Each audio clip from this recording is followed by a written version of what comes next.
Muy buenos días, hermanos. Van a abrir sus Biblias, por favor, en Jeremías capítulo 49. Hoy nos corresponde estudiar los versículos 7 al 22. Jeremías 49, 7 al 22. Continuamos con el juicio a las naciones.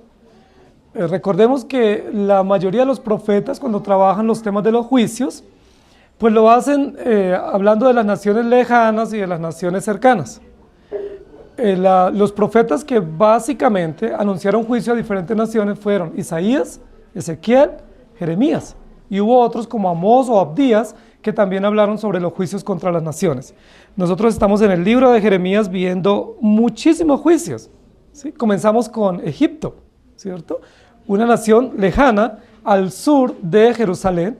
Se anunció el juicio a ellos y luego se va acercando y va a Filistea y luego siguió con Moab, con Amón, y ahora hoy nos corresponde Edom.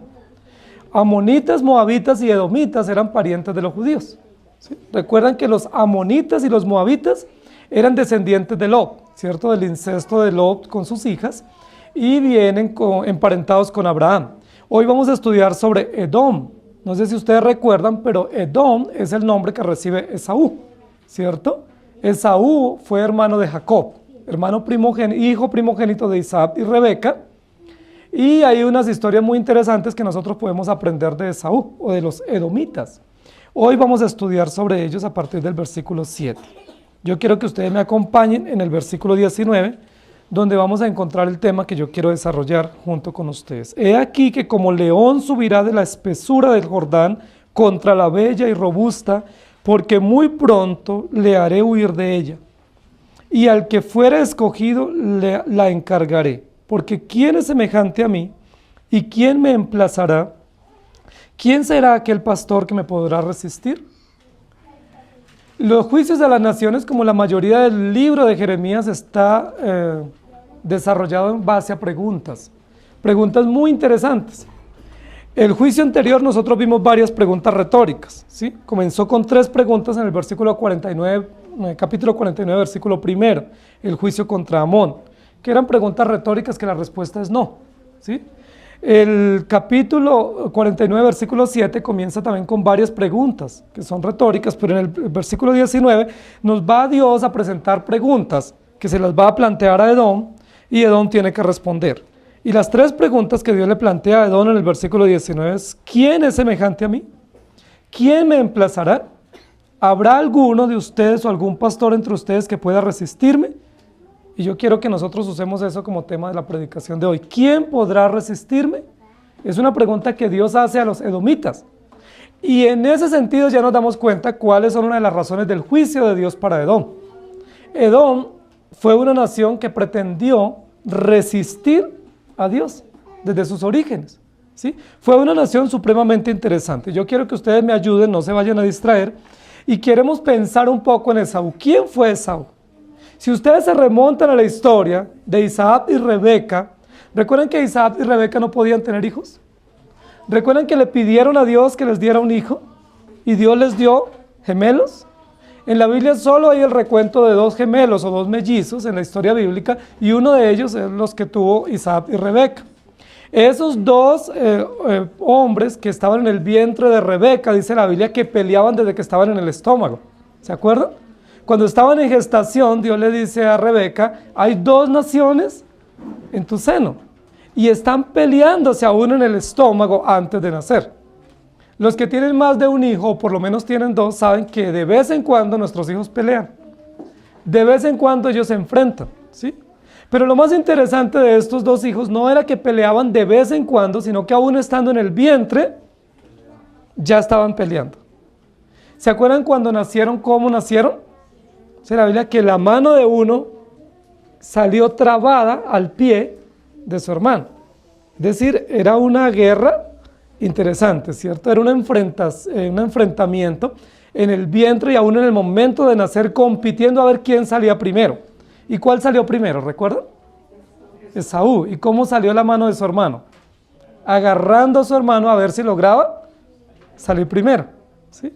Es supremamente interesante porque a partir de toda la historia de estos 2 hermanos hay un enfrentamiento.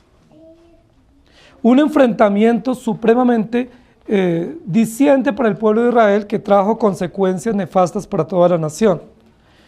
Esaú y Jacob son dos hermanos enfrentados. Pero cuando nosotros vemos la historia nos damos cuenta que Jacob era más astuto. Jacob era un hombre astuto, competidor, era un hombre suplantador, oportunista. Él no veía una oportunidad para ganarle a su hermano. Eran dos hermanos enfrentados, pero uno con un sentido de competencia mayor que el otro, con un sentido de ventaja y de sagacidad mayor que el otro. ¿Quién fue más sagaz entre Esaú y Jacob? Jacob. ¿Quién ganó más las competencias que ellos se plantearon entre los dos? Jacob. ¿Quién fue más oportunista? Jacob, ¿cierto? ¿Quién fue más engañador? Jacob. Nosotros si los ponemos a los dos en una balanza, nosotros decimos el mejor hijo fue Esaú, y el hijo más astuto, más vengativo, más engañador, competidor, suplantador, oportunista, negociante fue Jacob. Si nosotros nos pusieran a escoger cuál de esos dos hijos sería mejor, nosotros diríamos Esaú. La Biblia nos muestra a un Esaú tranquilo, a un Esaú que guardaba silencio, que era un hombre cómodo, tranquilo, que era un poco indiferente, que no se defendía, que no actuaba en defensa o en venganza contra su hermano. Nosotros vemos a un Esaú tranquilo, ¿sí? Hay un primer episodio que acontece y es en el nacimiento, ¿sí? Y luego hay un segundo episodio y es cuando él llega con hambre, dice la Biblia, ¿cierto? Y su hermano negoció la primogenitura con él y se acuerda que él fácilmente le cedió. Y luego después hay un tercer episodio y es cuando él le quita la primogenitura, ¿cierto? Le roba la bendición mayor de su padre. Y no vemos a Esaú defenderse. Yo lo que quiero es que nosotros pensemos, porque Esaú fácilmente sería el hijo bueno de la casa. Esaú fácilmente sería el niño tranquilo, ¿cierto? No el niño problema. Nosotros a veces hablamos que en la casa hay un hijo problema, o un hijo que es como más conflictivo, o que merece mayor disciplina que otro. Si nosotros los ponemos en la balanza, el niño problema es Jacob, y el niño bueno es Esaú. Es tranquilo, es quieto, es apacible, es sereno. La pregunta es, ¿será que Esaú es el niño bueno y Jacob el niño problema? ¿Será que sí? ¿No será que Esaú también tiene serios problemas en su forma de ser y en su forma de actuar?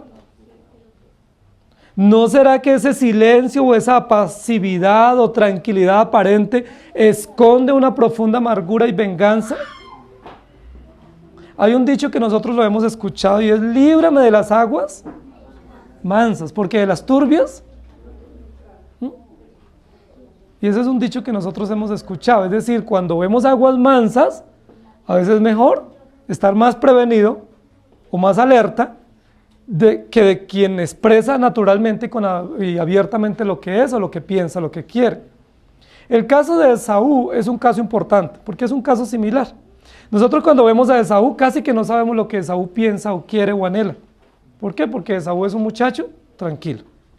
Cuando nosotros vemos a Jacob sabemos inmediatamente qué anhela, o qué quiere, o qué pretende. Pero el caso de Esaú no es así. Y yo quiero que nosotros trabajemos hoy la profecía contra Edom, comprendiendo eso, que básicamente Esaú no era un muchacho bueno, Esaú no era un muchacho tranquilo, Esaú más bien era un muchacho que aprendió a defenderse guardando silencio. Y cuando uno aprende a defenderse guardando silencio, no significa que uno esté cómodo, sino que muchas veces ese silencio es lleno de amargura, de maldad, de venganza. Muchas veces uno dice, yo no digo nada, pero no significa que no tenga nada para decir, sino yo no digo nada para no tener problemas, pero tiene mucho para decir. A veces cuando uno guarda silencio, ¿qué es lo que hay en el corazón de uno? No hay paz y no hay tranquilidad. A veces hay amargura, hay venganza, hay dolor, hay resentimiento. A veces es mejor expresar las cosas como uno las siente y las quiere y las necesita, porque uno sabe a qué atenerse. Pero una persona que siempre dice, no hermano, todo está bien, tranquilo, no te preocupes. No, todo bien, tranquilo. La pregunta es, ¿está todo bien? Probablemente no está todo bien. El caso de Esaú es similar a eso. Yo quiero que ustedes me acompañen y vamos mirando un poco la vida de Esaú. Esaú es de donde viene el pueblo de los edomitas. Hebreos 12, 16 al 17 dice: No sea que haya algún fornicario o profano como Esaú, que por una sola comida vendió su primogenitura. Porque ya sabéis que aún después, deseando heredar la bendición, fue desechado y no hubo oportunidad para el arrepentimiento, aunque la procuró con lágrimas.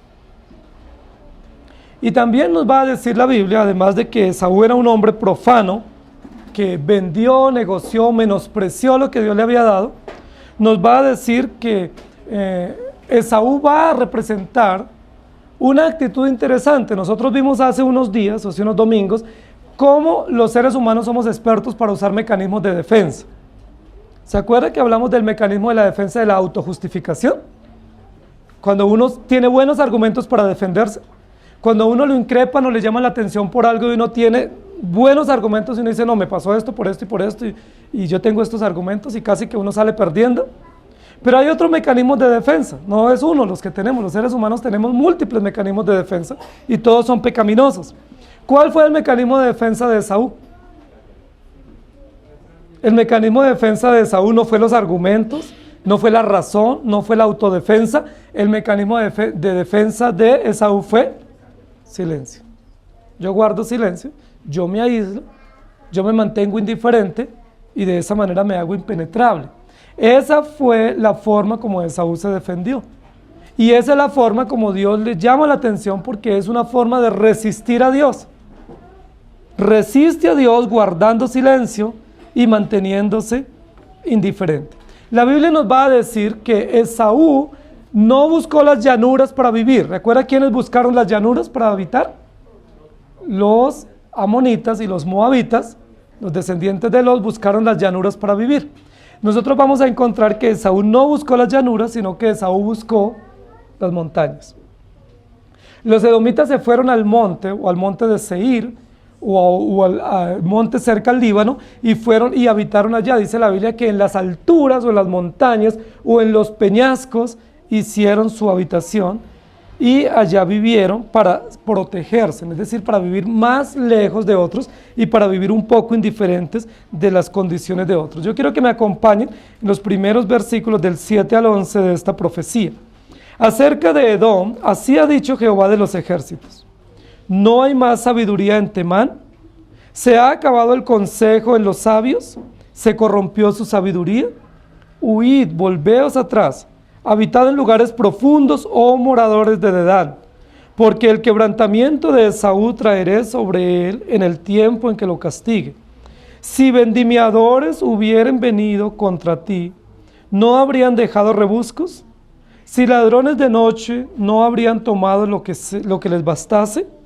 Mas yo desnudaré a Esaú, descubriré sus escondrijos, y no podrá esconderse. Será destruida su descendencia, sus hermanos y sus vecinos, y dejará de ser. Deja tus huérfanos, yo los criaré, y en mí confiarán tus viudas. Los primeros versículos de esta profecía, lo que está diciendo el profeta Jeremías es que los edomitas se habían escondido. ¿Dónde se escondieron los edomitas? En montañas, ¿cierto? En la parte más alta de la montaña, de la cordillera, ellos hicieron su vivienda y se escondieron en cuevas o en peñas para protegerse. Eso nos muestra una actitud interesante. Primero, ellos quieren defenderse del peligro de los enemigos. Ellos tienen unos enemigos, ¿sí? Y uno de ellos es Jacob, su propio hermano. Y ellos pretenden esconderse y librarse viviendo en montañas o en escondrijos, como dice aquí en el versículo. La pregunta es, ¿será que si nosotros nos escondemos de esa manera vamos a salir a salvo o a quedar a salvo frente a la justicia divina? ¿Hay un lugar donde nos podamos refugiar para que Dios no nos discipline? Y la respuesta es no. No hay un lugar donde nosotros podamos camuflarnos o escondernos o refugiarnos y quedar inmunes frente a la justicia divina. El versículo 7, Dios le hace 3 preguntas a los edomitas. Y las 3 preguntas tienen que ver con uno de los orgullos que ellos tenían. ¿Cuál era el orgullo de los amonitas? ¿Se acuerdan? Sus valles, sus llanuras y sus buenos ríos. ¿Cuál es el orgullo de los edomitas? Que viven en lugares altos, que sus lugares son impenetrables, pero hay un orgullo mayor que ellos tienen, y es que ellos creen que son más sabios que los demás. Los edomitas se consideran más inteligentes y más sabios. Y Dios les dice, no hay más sabiduría en Temán. ¿Se ha acabado el consejo de los sabios? ¿Se corrompió su sabiduría? 3 preguntas desafiantes para humillarlos a ellos y para decirles que realmente no son sabios. Ahora, no sé si ustedes recuerdan algo de Temán. ¿Se acuerdan de un temanita o tematita? Para que podamos comprender que realmente ellos se creían más sabios que los demás. Uno de los hombres más sabios, en su propia opinión, que acompañó y visitó a Job cuando Job estuvo en su calamidad, era de Temán, Elifaz. ¿Se acuerdan? Cuando la Biblia describe los amigos, los buenos amigos que fueron a acompañar a Job en su calamidad y que fueron a consolarlo, el primero que está en la lista de los que vinieron a consolar a Job fue Elifaz, el tematita. Eso lo dice la Biblia en Job 2:11. Y 3 amigos de Job, Elifaz temanita, Bildad suita y Zofar naamatita, luego que oyeron todo este mal que le había sobrevenido, vinieron cada uno de su lugar, porque habían convenido en venir juntos para condolerse de él y para consolarle. Entonces, cuando la Biblia nos dice acá en el versículo 7, de la sabiduría de Temán, lo que nos está diciendo es que los edomitas tenían una ciudad especial dentro de todas las ciudades de su país, las cuales ellos consideraban que era la cuna de la sabiduría y del conocimiento. De allí salían los hombres más sabios del país, los temanitas. Elifaz fue temanita. ¿Y se acuerdan que no pudo darle consejo a Job y no pudo consolarle? ¿Se acuerdan que gastó mucho tiempo intentando consolar a Job con sus discursos y la Biblia dice que no le logró consolar? ¿Por qué no logró consolar Elifaz a Job si era tan sabio? Porque la sabiduría que tenía Temán y la sabiduría de Elifaz y de los edomitas era una sabiduría natural, una sabiduría común, era una sabiduría natural y no como la sabiduría que da Dios. Por eso Elifaz no pudo descifrar por qué sufren los justos, que era la gran pregunta que embargaba la conciencia y la mente de estos amigos de Job. ¿Por qué los justos sufren si Dios está a su favor? Elifaz tenía esa pregunta y los otros amigos. Y Elifaz dio discursos tras discursos y no salió de un mismo remolino de un conocimiento natural. Elifaz no pudo descifrar la razón del sufrimiento. Y ningún humano, por sabio que sea, puede descifrar la razón del sufrimiento. No sé si ustedes recuerdan que aquí en nuestros países se hace una cumbre que se llama la Cumbre de los Sabios. Y vienen delegados o representantes o premios Nobel de diferentes áreas del saber para esa cumbre del saber, la Cumbre de los Sabios. Y yo les pregunto, ¿será que esa cumbre de hombres nobles o mujeres nobles en áreas del saber pueden descifrar por qué sufren los justos? ¿Quién lo puede descifrar? No lo pudo descifrar ninguno de los sabios amigos de Job. Pero ¿quién lo puede descifrar? El creyente. Porque los creyentes sabemos que el sufrimiento hace parte del plan perfecto de Dios. Y que aunque el sufrimiento sea incomprensible y aparentemente injusto en nuestro juicio, hace parte del plan soberano de Dios. Es una herramienta de Dios para su propia gloria y para nuestra santificación. Nosotros entendemos la razón del sufrimiento y de hecho agradecemos a Dios cuando pasamos por sufrimientos porque son medios de Dios para entrenarnos. Primera de Corintios 1, 25 al 27 dice: porque lo necio de Dios es más sabio que los hombres y lo débil de Dios es más fuerte que los hombres. Pues mirad, hermanos, vuestra vocación, que no sois muchos sabios según la carne, ni muchos poderosos, ni muchos nobles, sino que lo necio del mundo escogió Dios para avergonzar a los sabios, y lo débil del mundo escogió Dios para avergonzar a lo fuerte. La sabiduría del mundo no sirve o no contribuye para el plan de Dios. Los edomitas se creían muy sabios y esa era la forma como pretendían resistir a Dios. ¿Recuerdan el título de la predicación? ¿Quién podrá resistirme? La primera forma como los edomitas pretendieron resistir a Dios fue diciendo: nosotros somos sabios. No sé si se recuerdan en el discurso del rey Salomón, cuando habla de 3 animales y 4 animales que son sabios. ¿Se acuerdan? Y dice que un animal es sabio porque hace su escondite o su cama al lado de las peñas o junto a las peñas. ¿Se acuerdan? Ese es el conejo. El conejo está descrito en el libro de los Proverbios como uno de los animales sabios, porque hace su vivienda o su morada bajo la peña con el menor esfuerzo, pero con buena seguridad.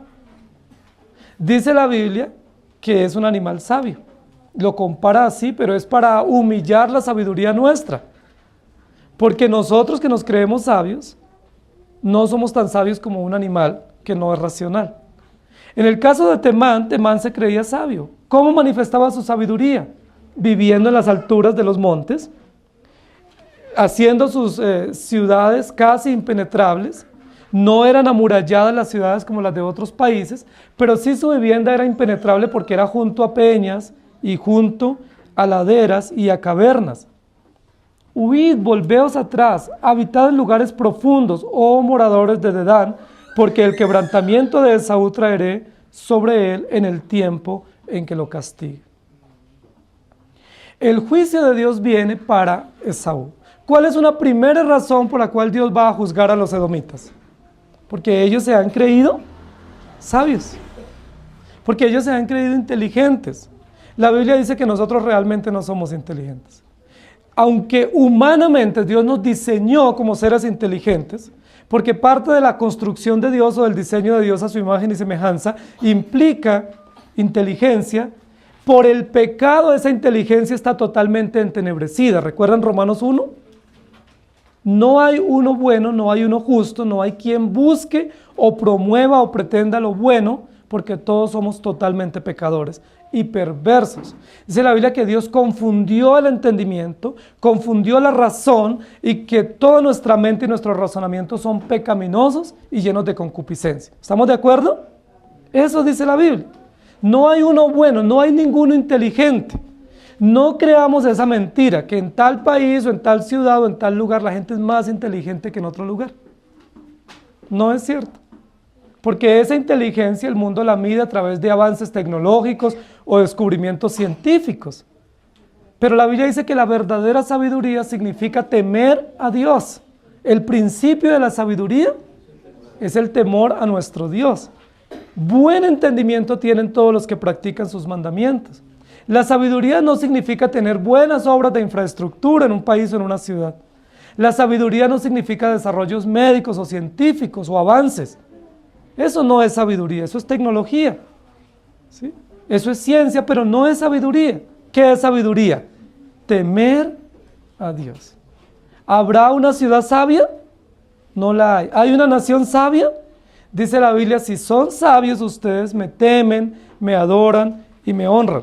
Los edomitas pensaban que eran sabios porque tenían ciudades seguras o porque vivían en las montañas, pero eso realmente no es sabiduría. Por eso Dios los va a destruir. Dice, los voy a castigar y los voy a destruir. Y Dios va a describir algo muy interesante en el versículo 9, usando 2 ejemplos o 2 metáforas de cómo va a ser el juicio para los edomitas. Y para ese juicio contra los edomitas va a usar 2 ejemplos. El primer ejemplo es el ejemplo de la vendimia o la recolección de la cosecha de la uva.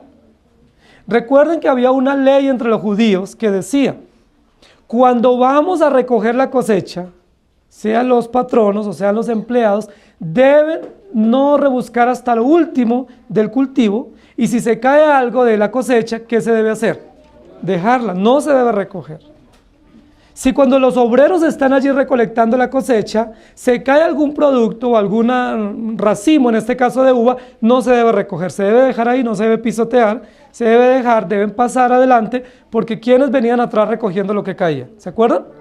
Los pobres, las viudas, los huérfanos, los extranjeros. ¿Se acuerdan que ese fue el derecho que reclamó Ruth cuando fue a la tierra de Belén? Ir detrás recogiendo las espigas de trigo. Para cualquier tipo de cosecha agrícola, sea trigo, cebada, centeno, uva, aceituna o cualquier otra cosecha, tenía que dejarse caer. No rebuscar hasta lo último y si caía algo, no recogerlo. Esa era una buena ley que Dios diseñó para proteger la vida de los pobres, para alimentar y sustentar a los más necesitados. ¿Se acuerdan que los discípulos de Jesús recogieron espigas? ¿De cuáles recogieron los discípulos si no tenían cultivos? De esas espigas que caían y que se debían dejar caer para alimentar a los pobres, a los hambrientos y a los que no tenían tierra. Esa es una ley que implica justicia social o justicia para los más necesitados. Era una ley de compasión, una ley de solidaridad, de ayuda a los necesitados. Dios siempre piensa en el pobre y en el menesteroso. ¿Y cómo Dios piensa? Dando leyes para beneficio, para ayuda y para supervisión de ellos. La primera metáfora que usa el profeta Jeremías en el versículo 9 es: si vendimiadores hubieran venido contra ti, ¿no habrían dejado rebuscos? Es decir, si hubiesen venido los recolectores de la uva, no hubieran recogido todo, sino que hubieran dejado de acuerdo a la ley judía para alimentar a los más necesitados. Pero está aplicando este ejemplo a la justicia contra Edom. Es decir, si Dios mandara a algunos a exprimir la uva del juicio contra Edom, dejarían algún rebusco. No recogerían todo de acuerdo a la ley de la vendimia. Pero no va a suceder así con Esaú. Porque cuando Dios va a mandar a recoger la cosecha de la uva para hacer el juicio contra Edom, ¿va a dejar algún rebusco entre Edom?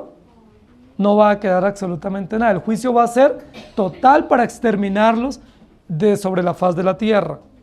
No fue así el juicio contra Moab y contra Amón, que fueron vueltos algunos del cautiverio, y en el caso de Edom no va a quedar rebuscos. Y la segunda metáfora es la metáfora del ladrón. A ninguno de nosotros nos gusta esa metáfora, de que llegue un ladrón y nos robe, ¿cierto? Que mientras estamos acá, alguien llegue a la casa y nos limpie la casa. Dice, ¿no habrían tomado lo que les bastase? Lo que está diciendo aquí, generalmente un ladrón es selectivo. ¿Sí? Hay ladrones que se especializan en ir a buscar si hay dinero en la casa, y van y rebuscan, y si no encuentran dinero, dejan todo revolcado y se van. Hay ladrones que se especializan en ir a robar equipos técnicos, ¿cierto? Entonces van por todo lo que implique tecnología. Hay otros que van buscando si hay joyas y se llevan las joyas. Pero un ladrón no va a llevarse absolutamente todo lo que está diciendo. Él va y busca lo que él quiere y se va. O toma lo que lleva de acuerdo al espacio que tiene para llevarlo, al tiempo que tiene, pero no lleva todo. Él toma lo que él necesita o lo que él pretende llevar. Es lo que está diciendo aquí. Si un ladrón hubiese llegado de noche, habría tomado solo lo que le bastase. Pero Dios va a llegar a juzgar a Edom como un ladrón de noche, pero no va a tomar solo lo que le baste. ¿Qué va a tomar Dios en su juicio? Todo, absolutamente todo. Los dos ejemplos lo que están diciendo es, tanto el que va a recoger la cosecha deja algo, como el ladrón deja algo. Pero Dios en su juicio contra Edom no va a dejar absolutamente nada. Va a tomar todo porque los va a juzgar severamente. Dice, yo desnudaré a Esaú, descubriré sus escondrijos y no podrá esconderse. Será destruida su descendencia, sus hermanos y sus vecinos, y dejará de ser. Hay muchísimas personas que piensan que de los edomitas vienen los árabes. Pero realmente, según esta profecía, lo que dice es que de ahí no vienen los árabes, sino los edomitas, y que los edomitas fueron totalmente exterminados. Fueron exterminados antes de Cristo. ¿Sí? La última referencia que la Biblia nos muestra sobre los edomitas es con relación a Herodes. Herodes, el que persiguió a Jesús cuando Jesús nació, ¿recuerdan? Que dio un edicto de que mandara a matar todos los niños, era de familia edomita. Y ahí entendemos por qué ese Herodes persiguió a Jesús. Porque no era judío, era edomita. Y los edomitas eran enemigos acérrimos de los judíos y Dios los destruyó totalmente. El versículo 10 dice, borraré su descendencia, destruiré sus hermanos y destruiré sus vecinos y dejará de ser. Deja tus huérfanos, yo los criaré y en mí confiarán sus viudas.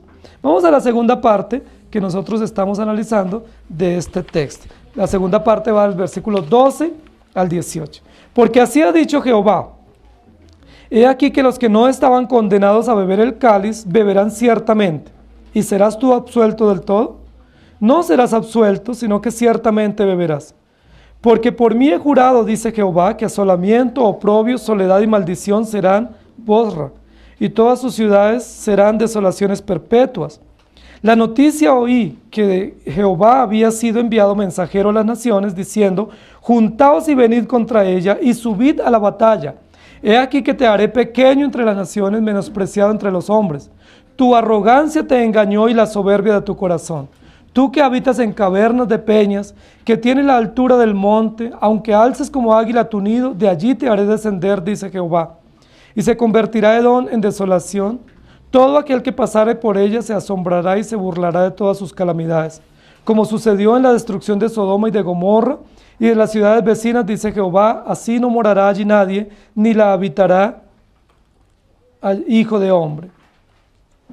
En esta segunda parte, Dios está diciendo nuevamente que los va a destruir y les va a descender. Nos va a hablar de otro pecado que cometieron los edomitas, y fue su gran arrogancia y soberbia. Versículo 16. Tu arrogancia te engañó y la soberbia de tu corazón. Y nosotros estábamos pensando inicialmente que Esaú era el niño bueno, pero realmente en ese silencio que él tenía, o en ese aislamiento indiferente que él tenía, lo que había en su corazón era muchísima soberbia y muchísimo engaño, muchísima maldad de su corazón. Era un hombre que menospreciaba a otros, era un hombre que había buscado refugiarse por sí mismo en sus propios escondites.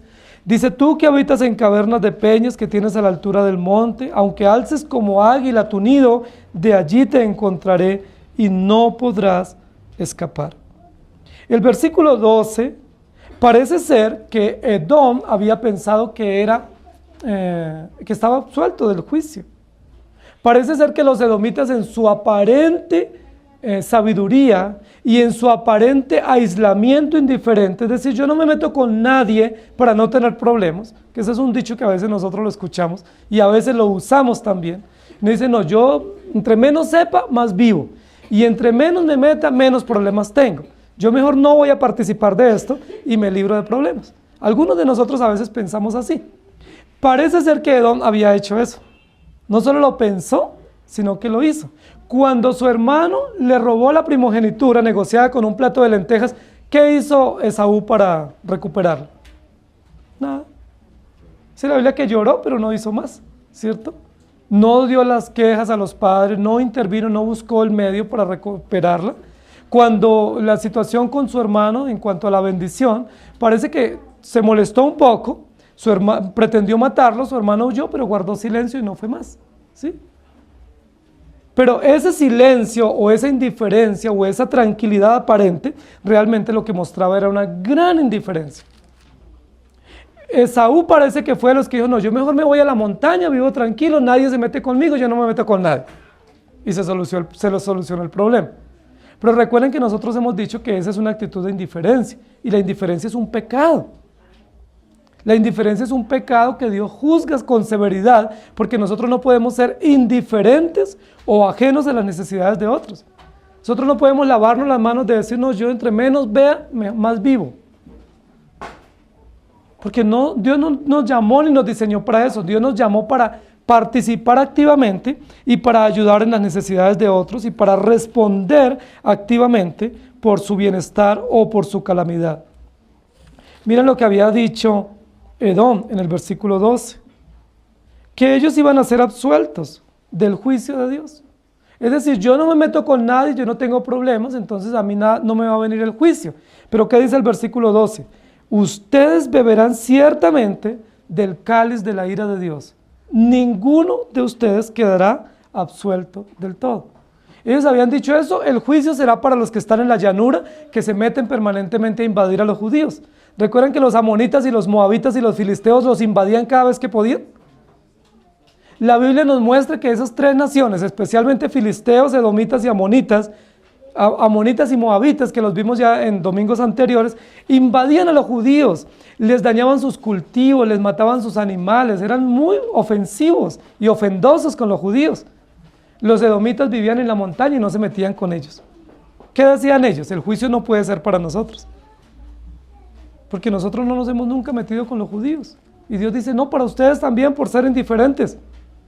porque no les defendieron, porque no les protegieron y porque esa lejanura o lejanía donde ustedes vivieron fue precisamente para ustedes protegerse y para estar ajenos a las necesidades de otros. Dice, porque por mí he jurado, dice Jehová, que asolamiento, oprobio, soledad y maldición será sobre ustedes y sobre todas las ciudades por desolaciones perpetuas. Segunda indicación de que los edomitas iban a ser totalmente destruidos por desolaciones perpetuas. Oí las noticias de que ustedes dijeron reunámonos para ser protegidos, pero no les va a servir. Ellos pretendieron resistir a Dios viviendo en su indiferencia. Y se convertirá Edom en desolación. Todo aquel que pasare por ella se asombrará y se burlará de todas sus calamidades. Los edomitas se sentían orgullosos con unas fortalezas en la montaña. Y muchos de los otros países vecinos les admiraban, porque vivían en la parte alta. Nosotros sabemos que las ciudades que no son de la llanura, sino en las ciudades que son de las montañas, donde viven los más poderosos, en los lugares más altos, ¿sí? Si nosotros vemos a los alrededores de nuestra ciudad, en las partes más altas están los lugares, pues las fortalezas, ¿cierto? Donde vive la gente más poderosa, que tiene la posibilidad de vivir allá. Los edomitas vivían así, pero dice la Biblia, ustedes van a ser destruidos. El hecho de que estén en la montaña no significa que no vayan a ser destruidos como fueron destruidos los de la llanura. El versículo 18 hace una comparación, y la comparación es supremamente interesante, porque los va a comparar con las naciones que fueron destruidas en el capítulo anterior, amonitas y moabitas, que eran los que vivían en la llanura junto a Sodoma y Gomorra. ¿Recuerdan que en la época de Lot fueron destruidas 4 ciudades de la llanura? ¿Por qué fueron destruidas esas ciudades? Por su perversión, por su maldad, por su no arrepentimiento, porque aceptaban todo lo que viniera y para ellos era normal, pero las ciudades de la montaña parecía que estaban protegidas. Dios va a comparar y les va a decir, como sucedió en la destrucción de Sodoma y Gomorra y las otras ciudades, así sucederá con ustedes, serán totalmente destruidos. ¿Ustedes creen que eso es una buena noticia para Edom? Ellos pudieran decir, pero ¿por qué nos van a juzgar si nosotros no hicimos nada? ¿Por qué? Yo no sé si ustedes han visto o han escuchado que hay padres que a veces cuando van a disciplinar a sus hijos no solamente disciplinan al que cometió la falta, sino a todos. Al uno porque cometió la falta y al otro porque lo disciplinan. Porque usted no contó, porque usted no avisó, porque usted no lo defendió o porque usted lo dejó hacer eso y fue cómplice. Este juicio parece similar a ese, ¿cierto? Unos porque fueron invasores y otros porque no hicieron nada en defensa, ¿sí? Otros porque guardaron indiferencia y guardaron distancia también van a ser juzgados terriblemente. Dice, yo los haré descender, no solo descubriré sus escondites, sino que los haré descender. Cuando la Biblia dice descender, en muchísimos contextos alude al orgullo, a la soberbia. Descender es bajar, ¿cierto? Es reducir, es humillar. Los edomitas se creían poderosos, ¿sí? Impenetrables en su ciudad. Pero dice, yo los haré descender como sucedió con Sodoma y Gomorra, las ciudades de la llanura. Y compara a esta ciudad que está en la montaña a las ciudades de la llanura. Los pone al mismo nivel. Van a tener que enfrentar la justicia de Dios por su indiferencia, por su actitud silenciosa y cómplice. Versículos 19 al 22. He aquí que como león subirá de la espesura del Jordán contra la bella y robusta, porque muy pronto le haré huir de ella, y al que fuere escogido la encargaré, porque ¿quién es semejante a mí y quién me emplazará? ¿Quién será aquel pastor que me podrá resistir? Por tanto, oíd el consejo que Jehová ha acordado sobre Edom y sus pensamientos que ha resuelto sobre los moradores de Temán. Ciertamente los más pequeños de tu rebaño los arrastrarán y destruirán sus moradas con ellos. Del estruendo de la caída de ellos la tierra temblará y el grito de su voz se oirá en el mar rojo. He aquí que como águila subirá y volará y extenderá sus alas contra Borra, y el corazón de los valientes de Edom será en aquel día como el corazón de mujer en angustias. Va a usar varias metáforas aquí para hablarnos del final de esta nación. Primero en el versículo 19 dice, he aquí que como león subirá de la espesura del Jordán contra la bella y robusta. ¿Quién es el que va a subir como león contra esta ciudad protegida en las montañas? El enemigo. ¿Cuál es el enemigo que Dios ha dispuesto para atacar a Edom? el imperio babilónico. El imperio babilónico, ¿cierto? Juntamente con otros que habían atacado a Israel, a Judá, van a llegar, se subirá de la orilla del Jordán y le atacará. Y luego comienza a decir, pronto la haré huir, y el que fuera escogido, dice, porque ¿quién es semejante a mí? Las tres preguntas del versículo 19 son preguntas que llaman mucho la atención, porque son preguntas que Dios hace, donde Dios se siente aludido directamente por la rebeldía de los edomitas. Cuando Dios le dice, ¿quién es semejante a mí? ¿Qué es lo que está dando a entender?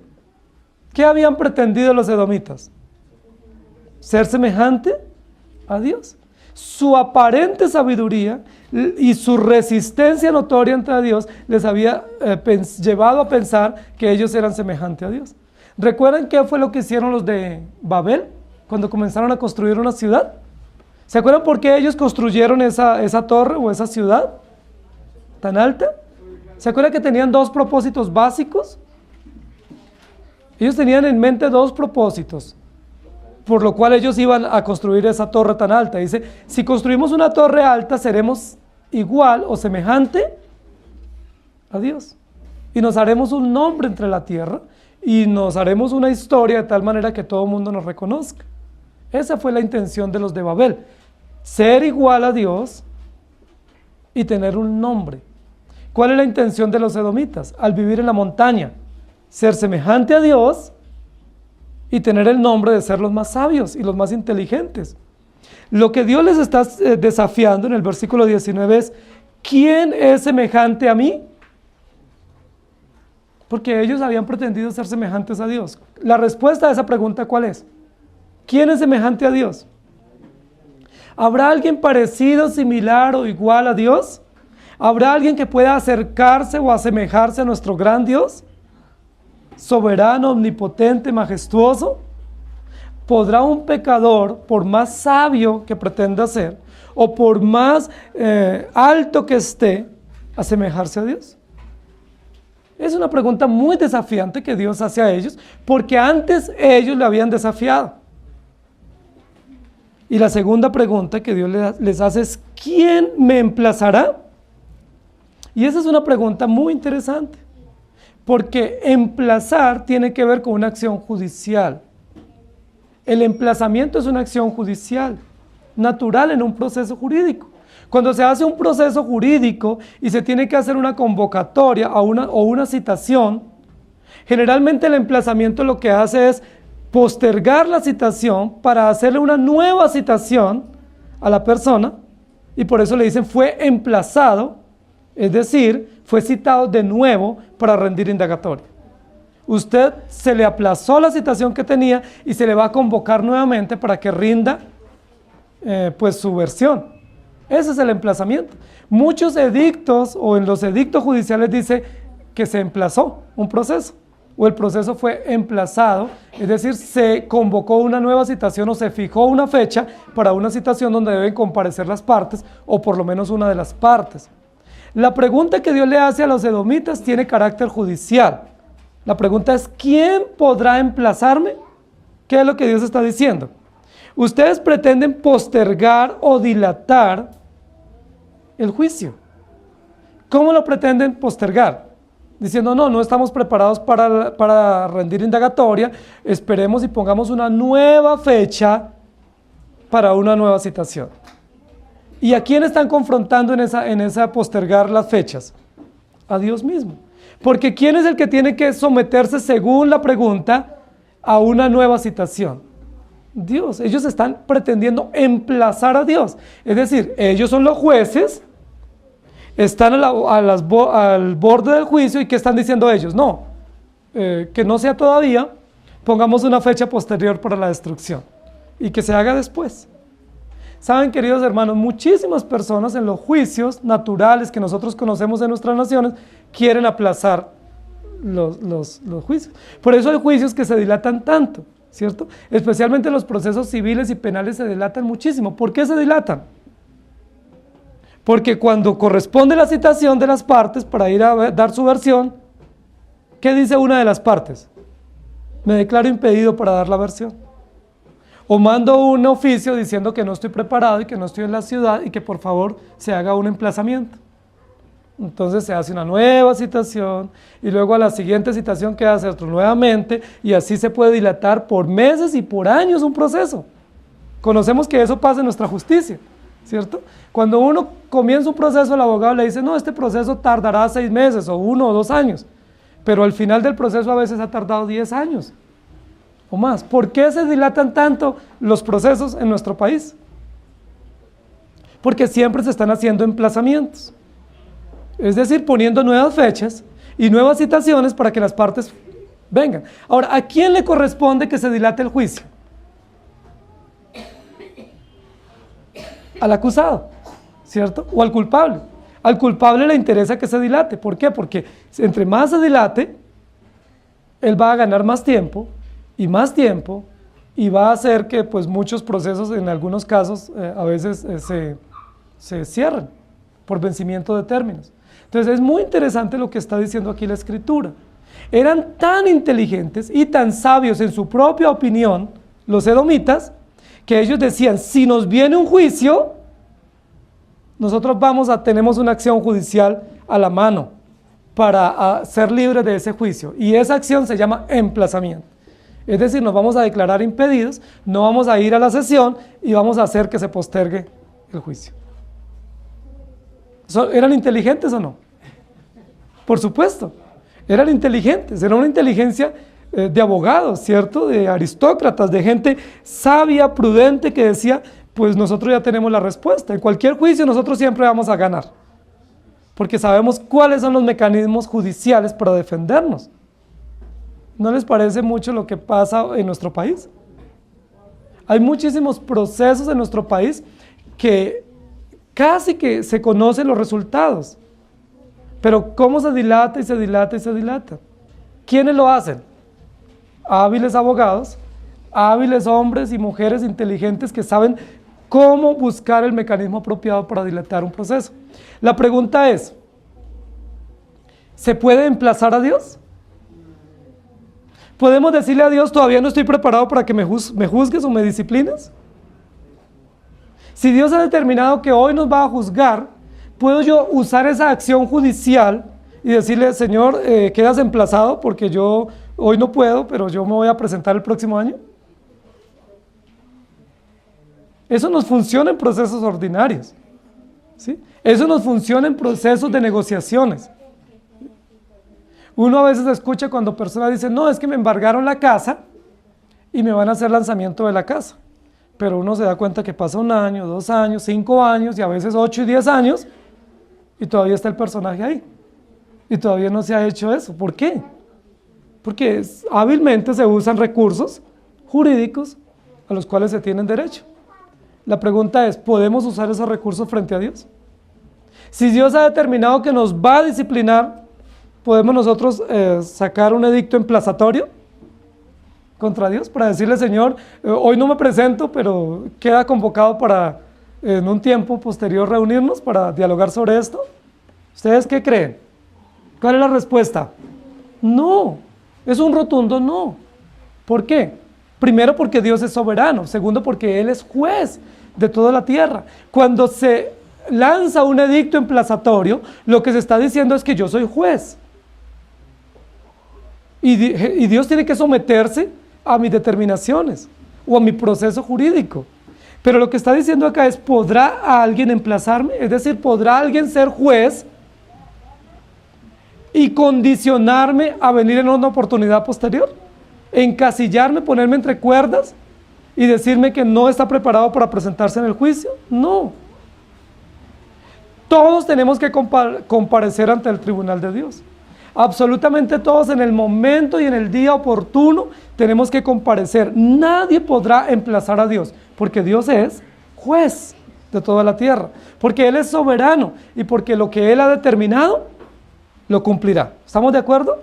Si Él ha determinado esto o aquello, lo va a ejecutar, nos guste o no nos guste, estemos preparados o no, ¿sí? Nosotros podemos usar todos los recursos y los argumentos, pero Dios lo va a hacer porque Él es Dios soberano y perfecto. Y la tercera pregunta es, ¿quién será aquel pastor que me podrá resistir? Es decir, ¿habrá alguien que usando su capacidad y su encargo de líder político o espiritual de la nación, me pueda resistir? ¿Quién sería ese líder que pudiera resistir? El rey probablemente, ¿cierto?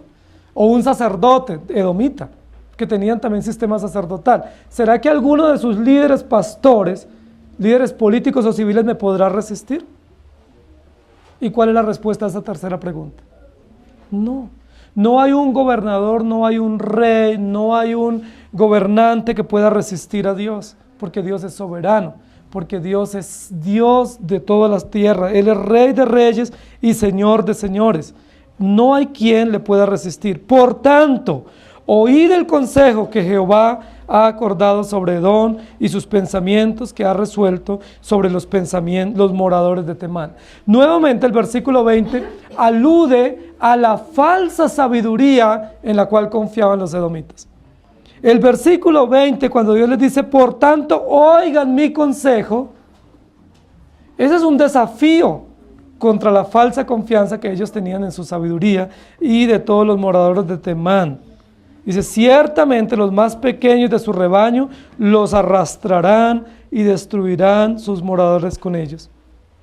El estruendo de la caída de la ciudad será tan grande que se oirá en el mismo Mar Rojo. Es una metáfora, ¿cierto? Interesante. Es una exageración. Es una hipérbole que usa aquí el profeta para decir el estruendo de la caída de los edomitas será tan grande que su grito se oirá en el Mar Rojo. ¿El Mar Rojo estaba ahí cerquita? Estaba supremamente lejos, ¿cierto?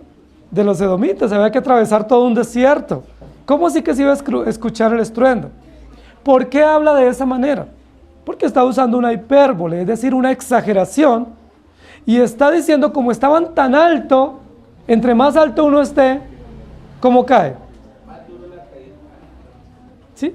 Eso es lo que Dios les está diciendo. Ustedes construyeron su vivienda tan alto, para ser inasequibles a los demás, y lo que va a pasar es que el golpe va a ser más duro. El estruendo, la caída y la humillación va a ser más grande, que se escuchará, se oirá el retumbar de la caída y del estruendo aún en el Mar Rojo. Es decir, las otras naciones lo oirán. Los egipcios y los asirios y los sirios que estaban por ahí, por esos lados, oirán. Y compara también esto con el Mar Rojo, con la pasada del pueblo, con la inundación y el juicio de Dios sobre los egipcios y contra Edom, que significa rojo. He aquí que como águila subirá y volará y extenderá sus alas sobre Borra. Borra era la capital de Edom, y en 2 o 3 oportunidades se menciona que será invadida por los ejércitos enemigos y será destruida, dice como un águila.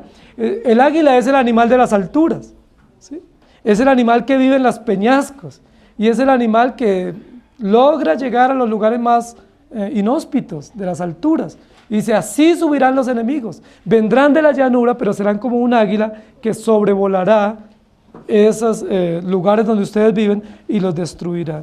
Y luego termina diciendo, y el corazón de los valientes de Edom será en aquel día como el corazón de mujer en angustias.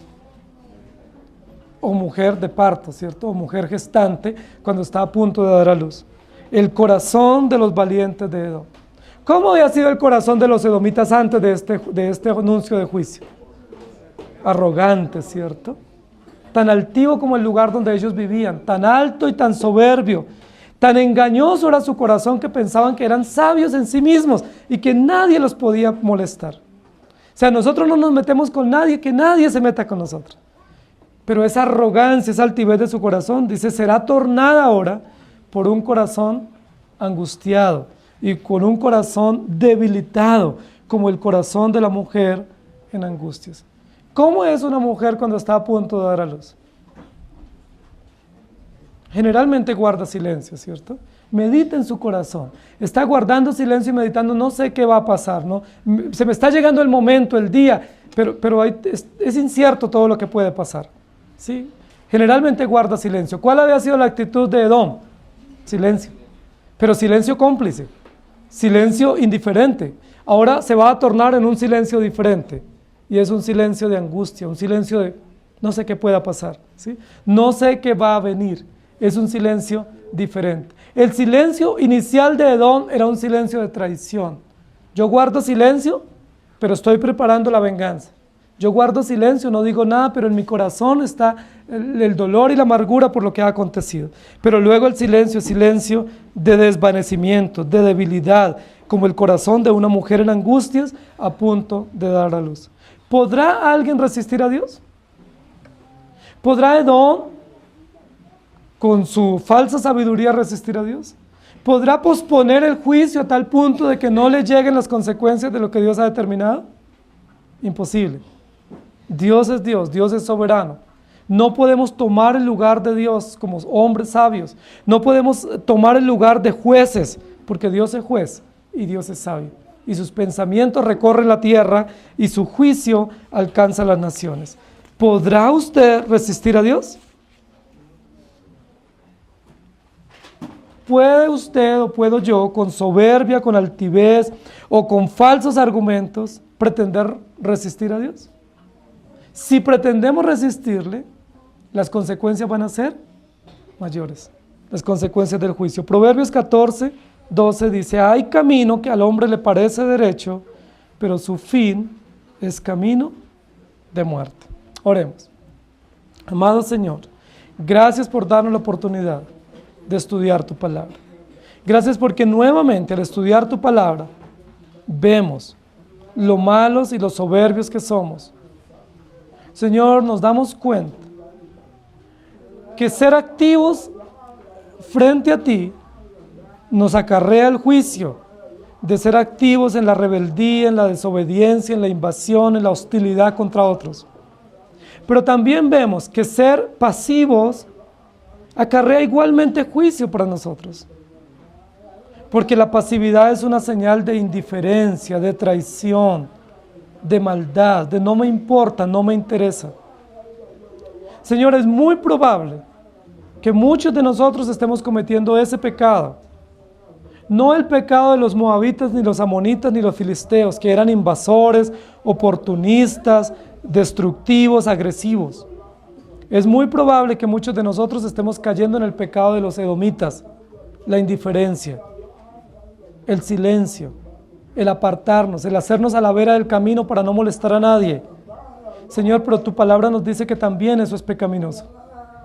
Que la indiferencia, la falta de empatía, la falta de compasión, la falta de actitud dispuesta para servir y para colaborar y para identificarnos con las necesidades de nuestros hermanos, también es pecaminoso.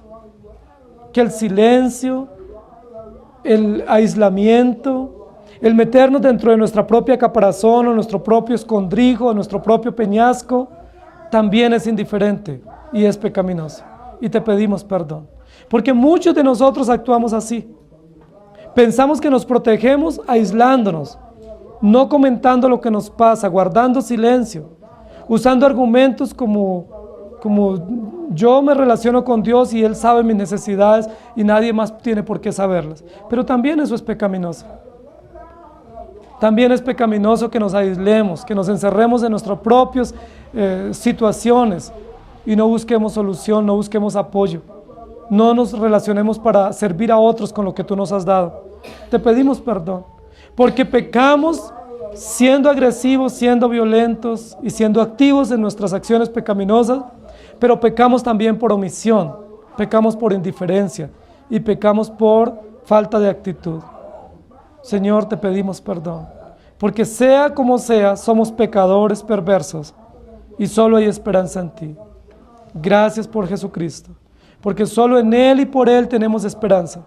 Gracias porque solo en Él y por Él tenemos justicia. Y te pedimos perdón, porque muchas veces nosotros queremos aconsejarte a ti de qué hacer. Te pedimos perdón porque nosotros nos creemos más sabios que tú. Y muchas veces, como los temanitas, te damos consejo de qué hacer. Te pedimos perdón porque a veces tomamos el lugar de jueces, siendo nosotros los reos culpables que merecemos la condenación y la muerte. Y nos tomamos el lugar, el atrevimiento de decirte a ti cuándo vamos a comparecer en ese tribunal y qué hagas y qué no hagas. Perdónanos, Señor. Ayúdanos a humillarnos, humíllanos tú por tu palabra y por tu espíritu. Haznos descender de nuestras alturas de orgullo y de altivez. Haznos descender de las alturas de nuestra prepotencia y enséñanos, Señor, que somos pecadores, sostenidos única y exclusivamente por tu gracia, y que lo único que tenemos que hacer es reconocer que tú eres soberano, que tú eres veraz y que nosotros somos perversos, que no hay nada bueno en nosotros y que lo bueno que hay lo produces tú por tu gracia y no hay mérito para sacar pecho por ello. Gracias te damos por tu misericordia, porque en medio de tu justicia, Señor, tu justicia es compasiva y bondadosa, y eso nos alienta y nos sostiene. En el nombre del Señor Jesús. Amén. El Señor les bendiga, hermanos.